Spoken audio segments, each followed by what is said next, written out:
जय हिंद दोस्तों, स्वागत है आपका एनजे हिंदी एकेडमी पर।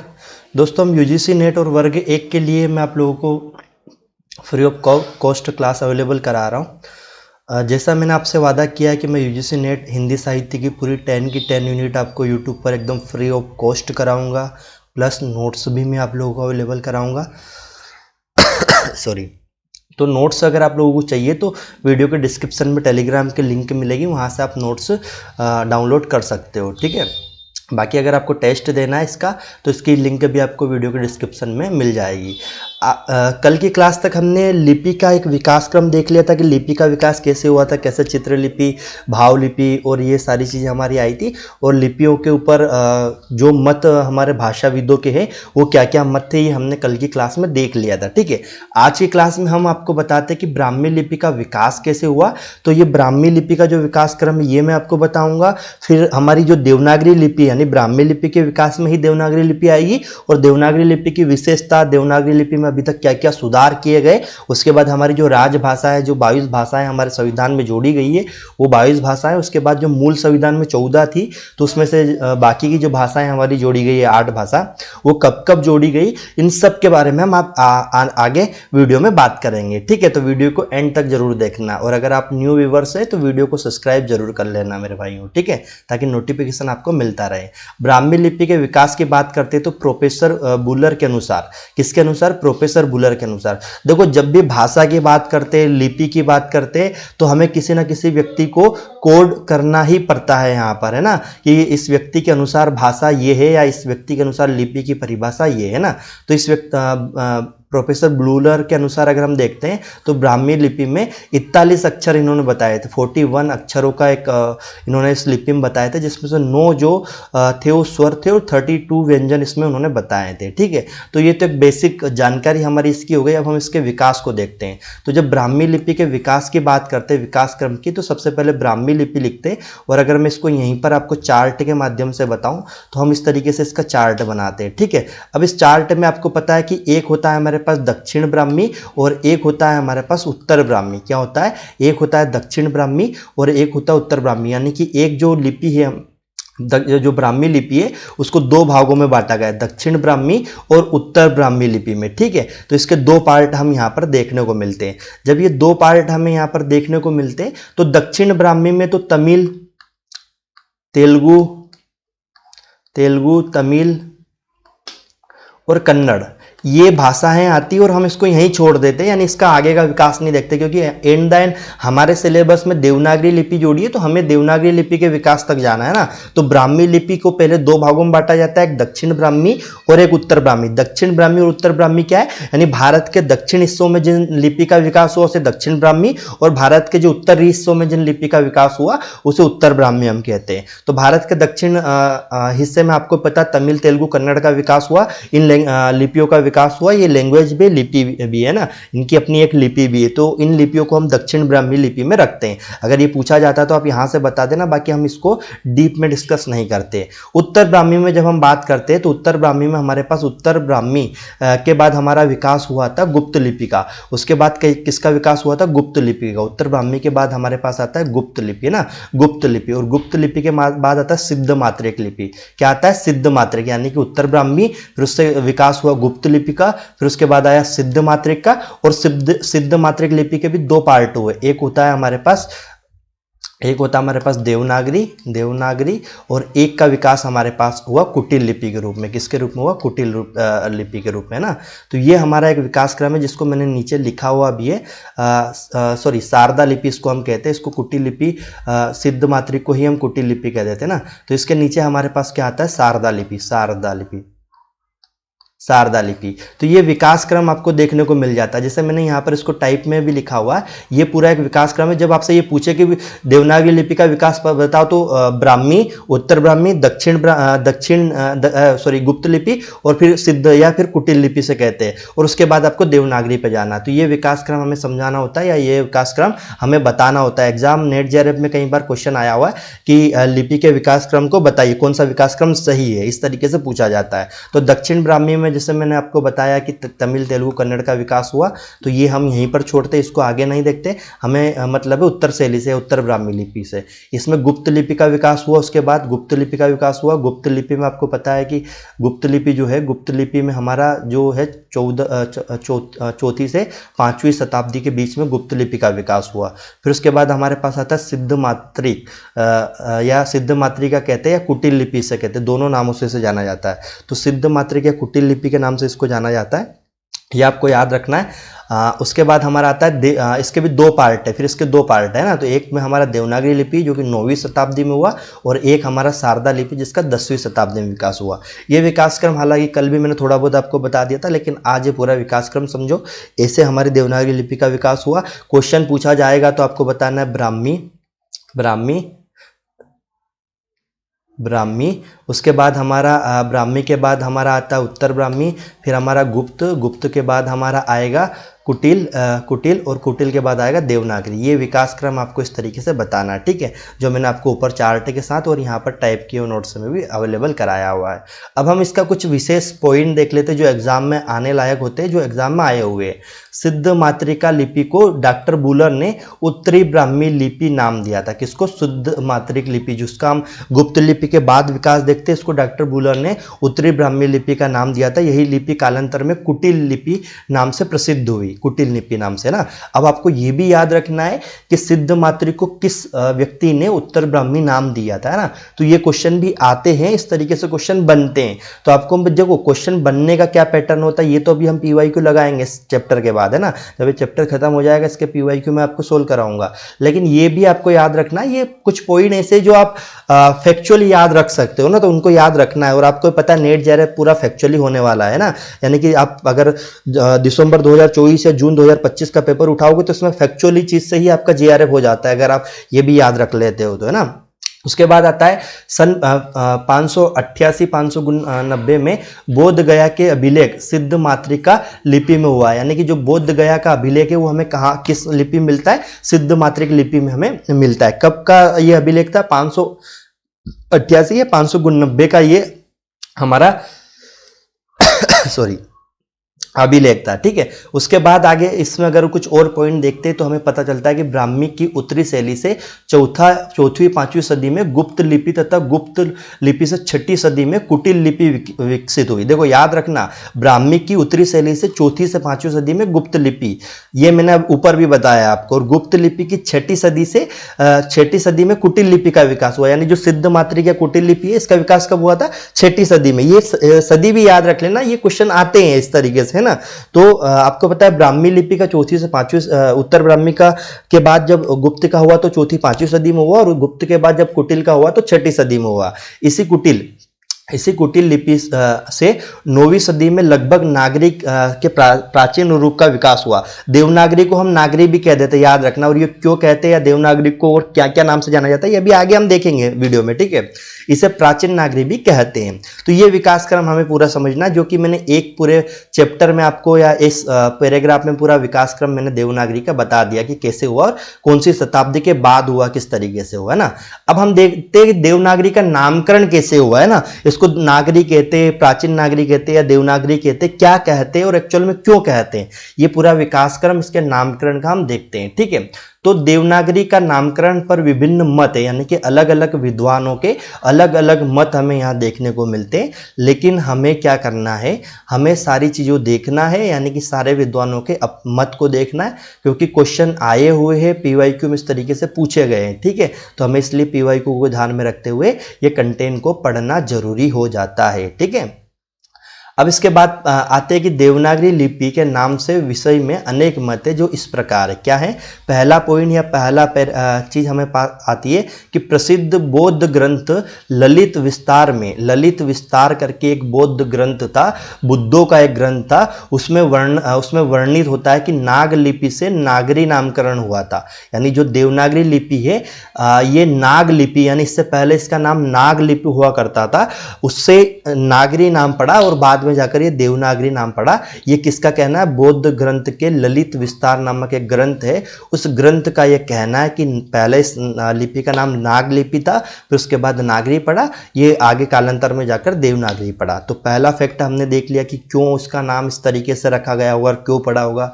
अगला पॉइंट देखते हैं, नगरों में प्रचलित होने के कारण इसका नाम देवनागरी पड़ा।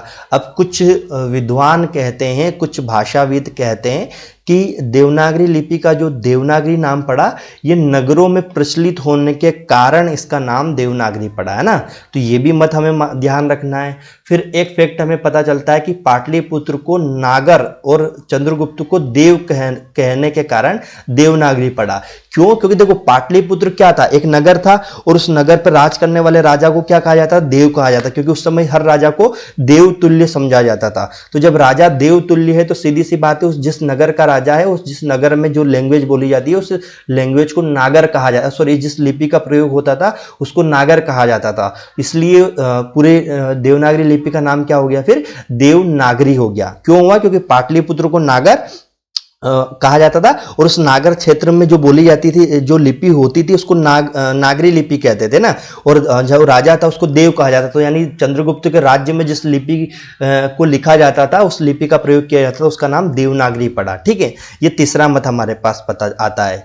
चौथा मत हमारे पास इसमें आता है कि इन मतों के उपरांत श्याम शास्त्री के अनुसार देवनागरी की वर्णात्मकता से प्रभावित होकर पूर्वी उसकी उपशाखा सांकेतिक लिपि बनी। क्या बनी? सांकेतिक लिपि बनी, द्वारा ही चीन की चित्रलिपि निकली, जिससे सुदूर होकर, देखो याद रखना कि देवनागरी की वर्णात्मकता से प्रभावित होकर, यानी इससे इंस्पिरेशन लेकर या प्रभावित होकर, जैसे हम कहते हैं ना कि हम फलाने व्यक्ति से प्रभावित होकर नेट जेआरएफ की तैयारी करने लगे, या हमारे चाचा जी असिस्टेंट प्रोफेसर है तो उनसे इंस्पायर होकर हम तैयारी करने लगे, तो ठीक उसी प्रकार से देवनागरी से की वर्णात्मकता से प्रभावित होकर पूर्व इसकी उपशाखा सांकेतिक लिपि बनी, उसके द्वारा ही चीन की चित्रात्मक लिपि निकली, और उससे सुदूर होकर, यानी उसके अनुसार पूर्व के देशों में अक्षरात्मक लिपि का प्रचार हुआ, है ना। ये हमारा किसका कहना है? ये सारी चीजें कहना है हमारे श्याम शास्त्री का कहना है कि भाई बाकी विश्व की जो लिपियां हैं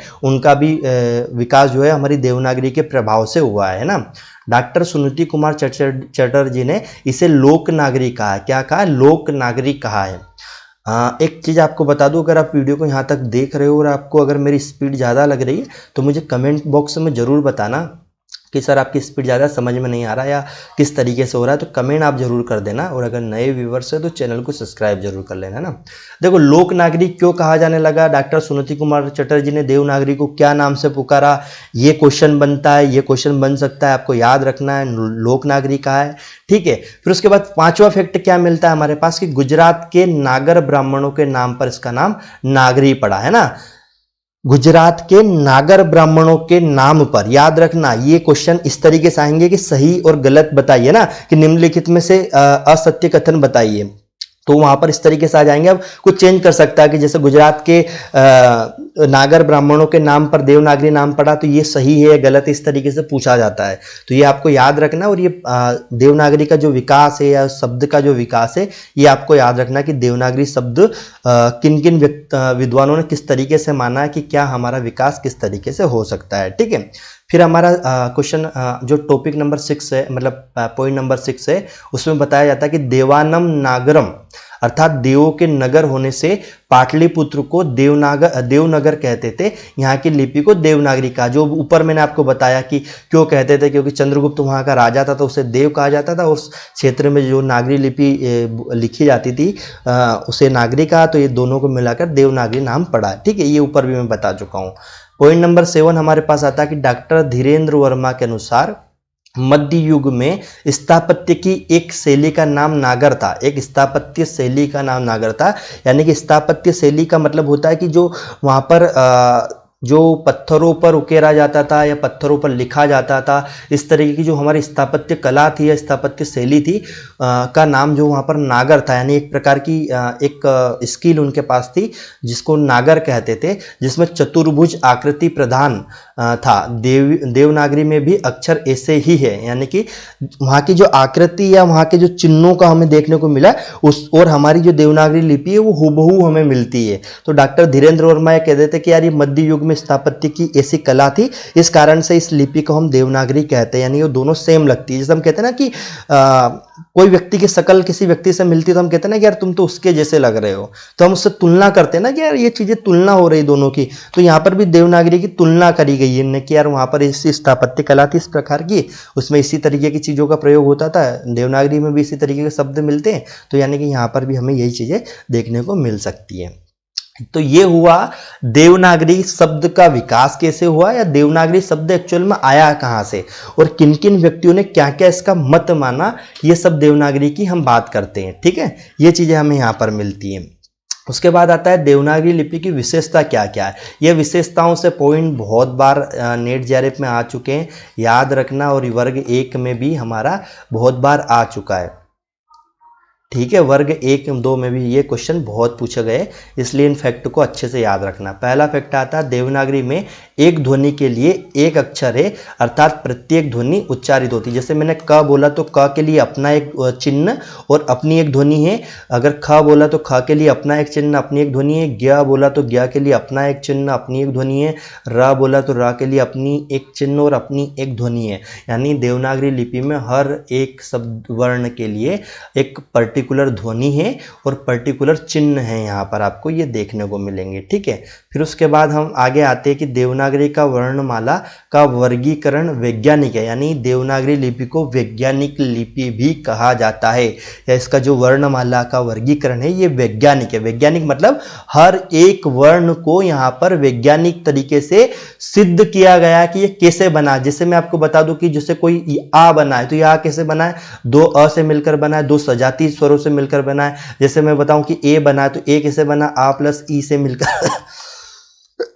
मिलकर बना ए। तो ये एक वैज्ञानिक है कि भाई ये बना, अगर ए बना है तो ऐसे ही नहीं हमने ए लिख दिया है, ए एक्चुअल में बना है दो स्वरों से मिलकर। इसको हम दीर्घ कहते हैं, तो क्यों कहते हैं, क्योंकि ऑलरेडी दो स्वर इसमें आते हैं, इसलिए हम इसको दीर्घ कहते हैं। ये वैज्ञानिक क्रम होता है या ये वैज्ञानिक लिपि होती है कि जिसमें हर एक वर्ण का अपना एक सिद्धांत है, जिस क्यों बना, किस तरीके से बना, इस तरीके से उन्होंने बताया। जैसे त्र बना तो त्र कैसे बना, आधा ता और रा से मिलकर बना है, तो ये जो व्यंजन है संयुक्त व्यंजन कहलाते हैं। तो ये किस तरीके से बने, ये हमारा वैज्ञानिक क्रम है ना।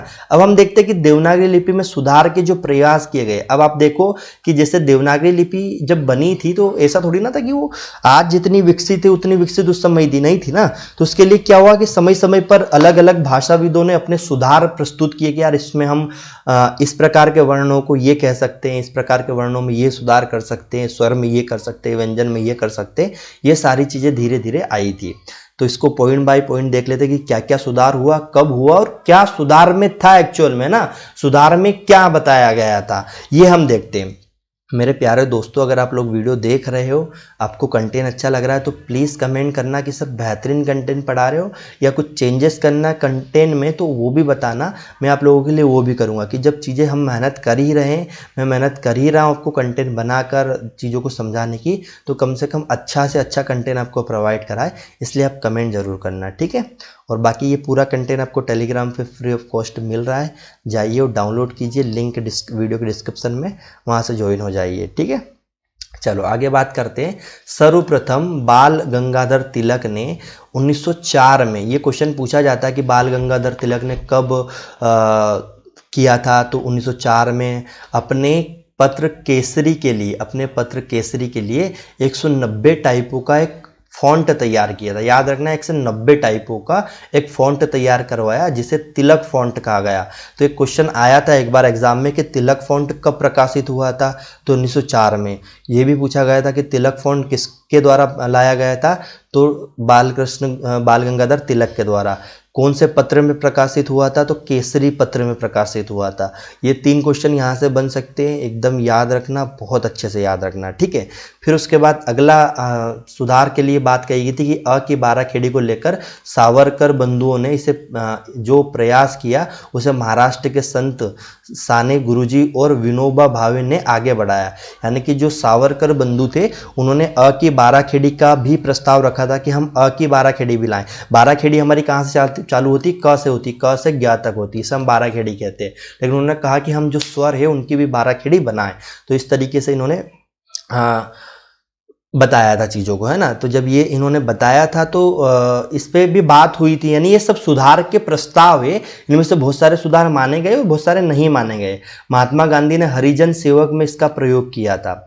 डॉक्टर गोरख प्रसाद ने मात्राओं को व्यंजन के बाद दाहिने तरफ लिखने का प्रस्ताव रखा। देखो, मात्राओं के को व्यंजन के बाद हम ऐसा ही तो करते हैं, जैसे मैंने सा लिखा है तो सा यानी व्यंजन के बाद दाहिने तरफ, दाईं तरफ ही तो लिखा है हमने यहाँ पर, किसी चीज के दाईं तरफ लिख रहे, किसी चीज के बाईं तरफ। भाई ऐसे सा थोड़ी ना लगाया जाता है, ऐसे थोड़ी, मतलब मात्राओं को उन्होंने दाहिने तरफ लगाने का सुझाव रखा, है ना। तो ये सुझाव भी इन्होंने रखा। देखो, कोई से प्रस्ताव पास हुए, कोई नहीं हुए, लेकिन सबने अपने अपने मत जरूर दिए यहाँ पर, है ना।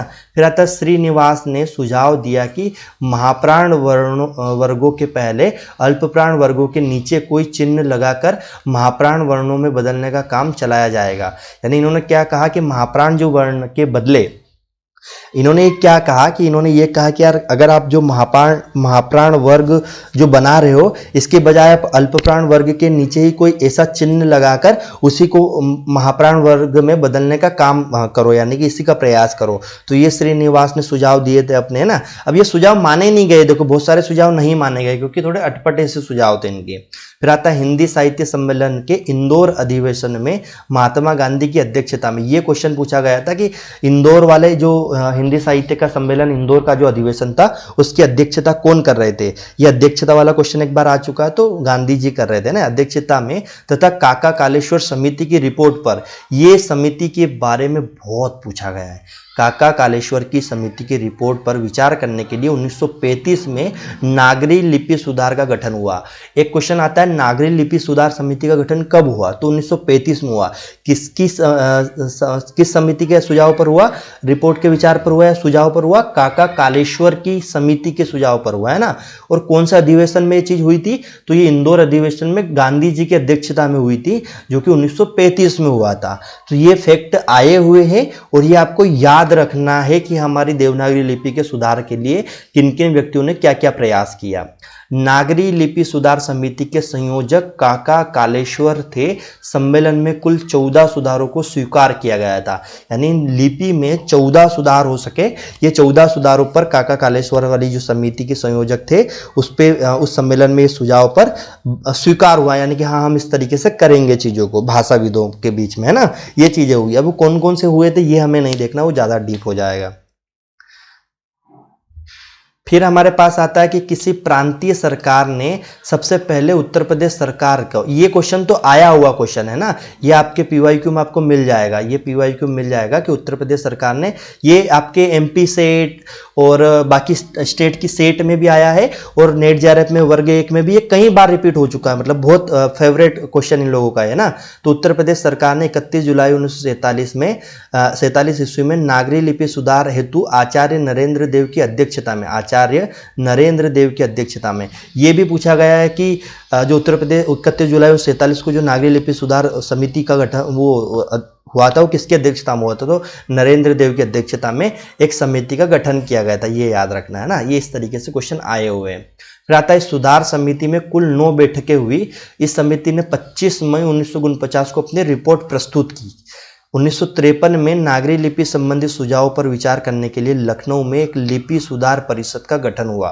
कहाँ पर हुआ था, लखनऊ में। कब हुआ था, 1953 में। ये याद रखना, लिपि सुधार परिषद का गठन किस शहर में हुआ था, तो लखनऊ शहर में हुआ था, ये याद रखना है मेरे भाइयों। और कब हुआ था, 1953 में हुआ था, ये भी आपको याद रखना है, ठीक है। ये आप लोगों के लिए बहुत इंपॉर्टेंट चीजें। गठन हुआ और विभिन्न राज्यों के मंत्रियों और विद्वानों को परिषद में आमंत्रित किया गया, ठीक है। फिर आता उत्तर प्रदेश सरकार द्वारा गठित इस लिपि सुधार परिषद की बैठक की अध्यक्षता तत्कालीन उपराष्ट्रपति डॉक्टर राधाकृष्णन ने की थी। किसने की थी, तत्कालीन उपराष्ट्रपति डॉक्टर राधाकृष्णन ने उत्तर प्रदेश सरकार द्वारा जो लिपि सुधार परिषद का गठन किया गया था, इसकी अध्यक्षता डॉक्टर राधाकृष्णन ने की थी। कल हमारे इन्हीं के उस पे जयंती पर हम शिक्षक दिवस मनाते, जो कि कल हमारा निकला हुआ है, तो याद रखना है इस चीज़ को, है ना, भूल नहीं जाना मेरे भाइयों, ओके। फिर आता है इस परिषद ने आचार्य नरेंद्र देव समिति के लगभग सभी सिफारिशों को कतिपय परिवर्तनों के साथ देवनागरी लिपि के स्थायी प्रमाणित स्वरूप के लिए स्वीकार कर लेने का सुझाव दिया। फिर उसके बाद आता है सबसे इंपॉर्टेंट, याद ही रखना है, 14 सितंबर 1949 को भारत के संविधान में हिंदी राजभाषा की मान्यता दी गई। बहुत इंपॉर्टेंट टॉपिक पॉइंट है, ठीक है।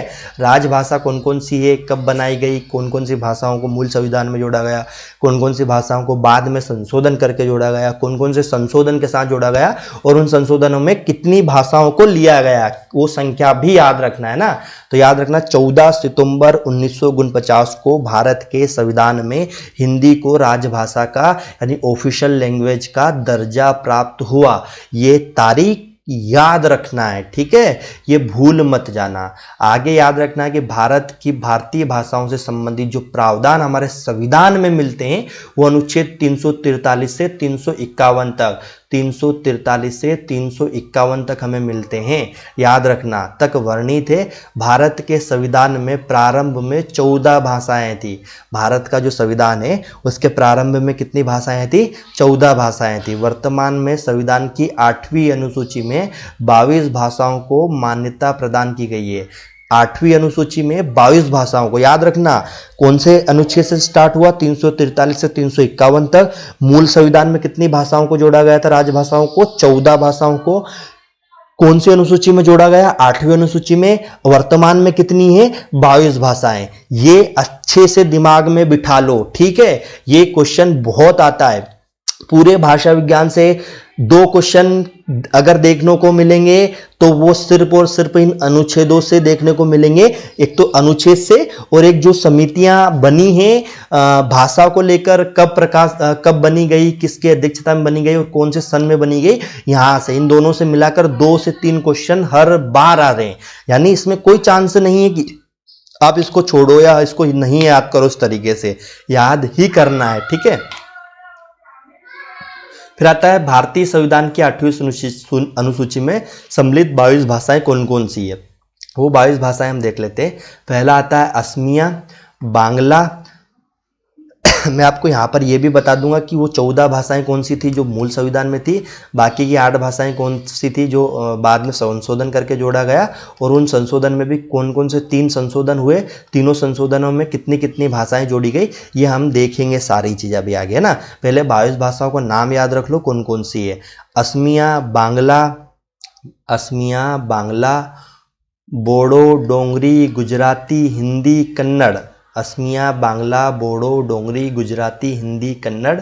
कश्मीरी, कोंकणी, मैथिली, मलयालम, मणिपुरी, मराठी, नेपाली, उड़िया, पंजाबी, संस्कृत। और हमारी फिर आती है संथाली, सिंधी, तमिल, तेलुगु और उर्दू। ये टोटल 22 भाषाएं भारतीय संविधान में 8वीं अनुसूची में वर्तमान में जुड़ी हुई है। मूल संविधान में 14 थी। कब कब संशोधन हुआ और कौन कौन सा संशोधन हुआ ये मैं आपको बता देता हूँ। ये 22 भाषाएं याद हो गई नाम, एक बार फिर रिपीट कर रहा हूँ मैं, आप लोगों को याद ही करना है, ठीक है। असमिया, बांग्ला, बोडो, डोंगरी, गुजराती, हिंदी, कन्नड़, कश्मीरी, कोंकणी, मणिपुर, मैथिली, मलयालम, नेपाली, मराठी, उड़िया, पंजाबी, संस्कृत, संताली, सिंधी, तमिल, तेलुगु और उर्दू। अच्छा, इस बार जो जून 2025 में क्वेश्चन आया था उसमें पूछा गया था कि निम्नलिखित में से कौन सी भाषा 92वें संविधान संशोधन में नहीं जोड़ी गई। इस तरीके से एक क्वेश्चन हमारा आया था। और कब ये हुआ था, यानी सही गलत वाला एक पूरा बनाया था, उसमें ये तीनों संशोधन पूछ लिए थे उसने, है ना। 21वां संविधान संशोधन 1967 को हुआ, सिंधी जोड़ी गई, ये दिया था तो ये सही था। 71वां संविधान संशोधन 1992 को कोंकणी, मणिपुर, नेपाली 3 जोड़ी गई, ये भी सही था। और चौथे वाले में उसने गलत करके दिया था, तो वो हमें आंसर बताना था तीसरे वाले में।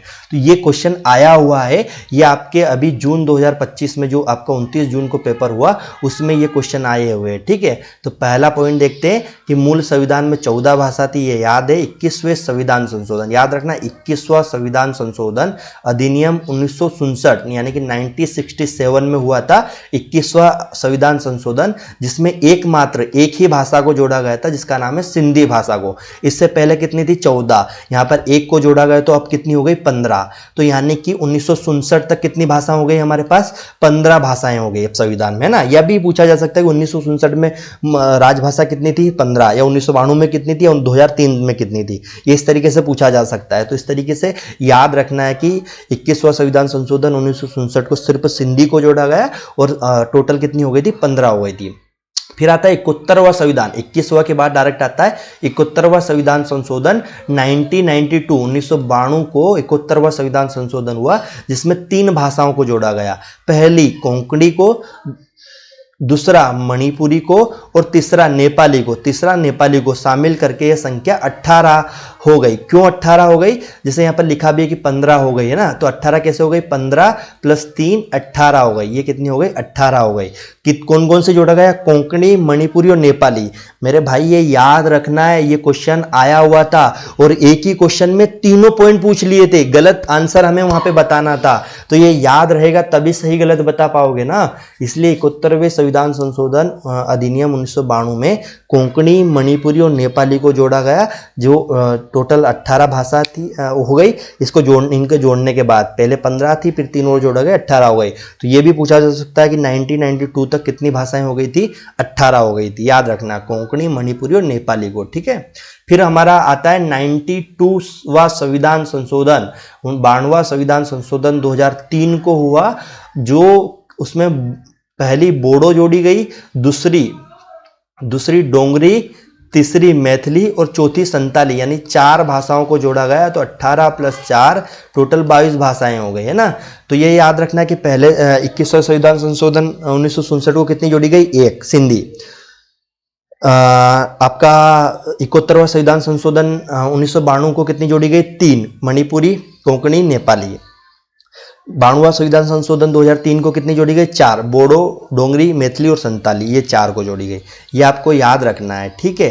फिर उसके बाद अब हम देखते हैं हमारे भारतीय संविधान में कहाँ पर क्या क्या जोड़ा गया है और किस तरीके से जोड़ा गया है। ये चीज़ें अब हम देखते हैं आगे, ठीक है। ये हमें पढ़ना है या ये हमें समझना है चीज़ें। यहाँ तक क्लियर हो रहा है आप लोगों को? कोई डाउट हो यहाँ तक तो बताओ मेरे भाइयों। अरे किसी को कोई डाउट है क्या यहाँ तक? किसी भी प्रकार का, किसी भी चीज़ को लेकर कोई डाउट हो तो बताइए। अब आगे हमारा क्या आने वाला है, वो सारे अनुच्छेद 343 से 351 तक देखना है। उसके बाद वो कौन कौन से सुधार हुए थे भाषा को लेकर, कौन कौन सी समितियां बनाई गई, किसकी अध्यक्षता में बनाई गई, ये सारी चीज़ें हमें देखना है, ठीक है। तो ये सारी चीज़ें अब हमें देखना है। यहाँ तक क्या आप लोगों को समझ में आया? सब कुछ चीज़ें क्लियर हो रही, पढ़ पा रहे हो, समझ पा रहे हो? अगर यहाँ तक पढ़ पा रहे हो, समझ पा रहे हो तो कमेंट बॉक्स में कमेंट करना। आप लोगों के कमेंट आएंगे, उसके बाद हम ये अगला वीडियो कल पढ़ेंगे, ठीक है। यानी अगले जो हमारे टॉपिक बचे इसको कल, और कल हमारा भाषा विज्ञान खत्म हो जाएगा। फिर उसके बाद हम भाषा विज्ञान के 2020 से 2025 तक जितने भी MCQs हुए सारे MCQs को लगाएंगे, यानी कि करेंगे, यहाँ पर सोल्व करेंगे। तो यानी कि भाषा विज्ञान वाला A to Z कंटेंट में ख़त्म कर चुका हूँ संडे तक आपको, है ना। संडे के दिन में पूरे MCQs आपको करा दूंगा। तो ये समझो कि हमारा क्योंकि अभी मेरा गला बहुत ख़राब हो रहा है, चीज़ें पढ़ा नहीं पा रहा हूँ, समझा नहीं पा रहा हूँ सही से, इसलिए थोड़ा सा इसलिए ब्रेक कर रहे। तो कल हम संविधान जितने ये है हमारे संविधान में जो जोड़ा गया ये पढ़ेंगे। उसके बाद कौन कौन से भाषा आयोग बने गए हैं, समितियाँ बनी गई, वो पढ़ेंगे। कब बनी गई, किसके अध्यक्षता बनी गई, ये देखेंगे। वहाँ ख़त्म होगा। उसके बाद 2020 से जून 2025 तक जितने MCQs भाषा विज्ञान के सब यूनिट वाइज MCQs में आपको करवाऊँगा। सारे MCQs यूनिट वाइज सोल्व करेंगे हम, है ना। जब ये सारी चीज़ें हम सोल्व कर लेंगे तो फिर हम अगला टॉपिक स्टार्ट करेंगे, हमारा हिंदी साहित्य का इतिहास, है ना। क्लियर हुआ? समझ में आ रहा है यहाँ तक? अगर चीज़ें समझ में आ रही है तो प्लीज़ ज़रूर बताना मुझे। और अगर आपको ये सारा चीज़ें पढ़ने में मज़ा आ रहा है, अच्छा लग रहा है, तो प्लीज़ चैनल को सब्सक्राइब, वीडियो को लाइक ज़रूर करना। बाकी मिलते हैं कल एक नए टॉपिक, मतलब अगले टॉपिक के साथ, ठीक है। जय हिंद दोस्तों, बाय बाय, टेक केयर।